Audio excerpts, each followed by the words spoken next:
Oke, Ibu, jadi gimana ini rasanya Sanggar Kehancak Uang sudah sampai 1 dekade? Ya, rasanya bangga ya sudah sampai sejauh ini, sudah 10 tahun walaupun bisa dibilang masih cukup muda dibandingkan rekan-rekan sanggar yang lainnya. Namun udah untuk 10 tahun ini pencapaian yang sudah amat sangat bersyukur. Berterima kasih sudah bisa sampai sejauh ini dengan banyak prestasi anak-anak yang sudah ditorehkan di 10 tahun ini. Awal mulai itu kenapa sih Bu 10 tahun yang lalu Ibu membuka Sanggar Kehancak Uang? Iya, karena basicnya saya adalah seorang penari tradisional, saya praktisi seni budaya Kalimantan Tengah, saya suka menari. Terus kenapa makin kesini saya ingin punya cita-cita, saya punya studio, saya punya sanggar, saya punya cita-cita juga ingin mempunyai anak didik yang saya tularkan ilmu pengalaman yang saya miliki ke mereka. Kalau di Sanggar berarti jumlah kelas atau jenis tarinya ada berapa? Ada beragam, ada sesuai dengan tarian tradisional Kalimantan Tengah semua kita pelajari. Namun di setiap event biasanya baik itu lomba, biasanya ada tarian pengembangan, ada baik itu garapan, baik itu kreasi tingkat musik Nusantara begitu kita coba untuk mencoba untuk belajar. Sampai detik ini Bu, jumlah anak didik Ibu di Sanggar ada berapa? Kalau untuk seperti malam ini tadi yang perform itu 70. Terus yang untuk kakak-kakak seniornya ada di sekitaran 40, hampir di 100-an orang lebih ya. Termasuk pengurus juga. Saya bersyukur sampai sejauh ini begitu. Cuman karena sebenarnya Sanggar Kehancak Uang itu kecil tempatnya, tapi peminat anak-anak itu banyak. Jadi kita tuh mungkin kesulitan untuk membagi kelas atau jam ya, karena rata-rata anak-anak ini nih full day. Susah untuk mencari waktunya.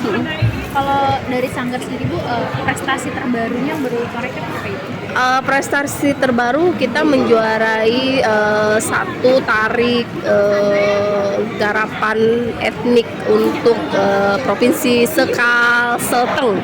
Iya, waktu itu di Tapin kita juara satu tari, juara satu musiknya, juara satu terbaik untuk busananya. Dan Sanggar Kehancak Uang juga dipercaya beberapa orang tim untuk berangkat ke mengikuti China Expo. Oh, China Asia Expo. Betul. Kalteng mewakili Indonesia. Indonesia kemarin, betul, ya, Bu? iya. Dan kita ikut ambil andil di pengkaryaan untuk jadi duta budayanya. Ibu, terakhir mungkin apa sih Bu sulitnya mengembangkan seni budaya tari dan anak-anaknya supaya tetap konsisten di tengah teknologi yang modern sekarang? Betul, kalau kesulitan itu sebenarnya tergantung perspektif kita memandangnya, apakah si anak ini disupport sama orang tua. Biasanya gini, orang tua mau anaknya jadi penari tapi anaknya tidak mau. Tapi yang satunya anaknya mau nari tapi waktu untuk orang tua mengantarkannya itu tidak ada.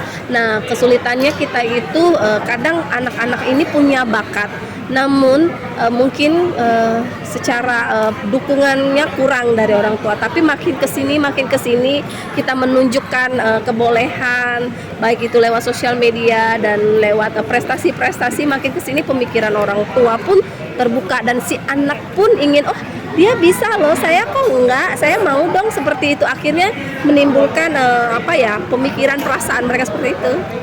Ibu sebagai penggiat budaya ini sampai sekarang masih ada kesulitan nggak sih Bu buat membawa budaya Kalteng ini? Betul, kalau kesulitan itu pasti ya, karena memang kalau setiap kita mengikuti atau memproduksi sebuah karya itu tidaklah mudah untuk pendanaannya. Sebuah karya itu pasti amat sangat punya budgeting yang luar biasa. Kemudian juga tanpa dukungan pemerintah pun kami tidak bisa berbuat apa-apa.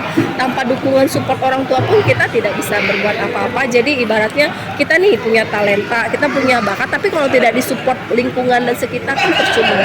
Ayo Bu, Kehancak Uang ini artinya apa ya? Kalau Kehancak Uang itu sukacita, kesenangan dari dalam hati. Iya. Jadi kita juga punya visi dan misi bahwa siapapun yang ingin bergabung belajar untuk seni dan tari tradisional itu dengan sukacita dan senang, nggak ada yang terpaksa dan lainnya ya. Sekarang udah sampai 100 ya Bu? Betul. Perkiraan 100. Iya.